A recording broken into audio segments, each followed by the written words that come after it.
హల్లెలూయా. Good morning. ప్రతిదినము దేవుని కృపావార్త కొరకు ఎదురు చూస్తున్న నా ప్రియమైన దేవుని బిడ్డలకి నా వందనాలు. ఈ దినము పరిశుద్ధాత్మ దేవుడు జీవ గ్రంథంలో నుండి మన కొరకు ఇచ్చిన వాగ్దానం కొరింథీయులకు రాసిన 2వ పత్రిక 6వ అధ్యాయం 2వ వచనం. అనుకూల సమయమందు నీ మొర ఆలకించితిని, రక్షణ దినమందు నిన్ను ఆదుకొంటిని అని ఆయన చెప్పుచున్నాడు కదా. ఇదిగో ఇప్పుడే మిక్కిలి అనుకూలమైన సమయం, ఇదిగో ఇదే రక్షణ దినము. Amen. Verse of the day, 2 Corinthians chapter 6 verse 2. For he says, in a favorable time I listened to you, and in a day of salvation I have helped you. Behold, now is the favorable time.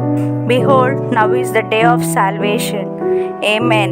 ప్రభు యొక్క కృపా సమాధానాలు మీకు మీ కుటుంబానికి ఎల్లప్పుడూ తోడైండునుగాక.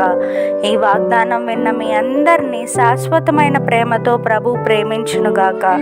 May God bless you and wipe away every tear from your face. Amen.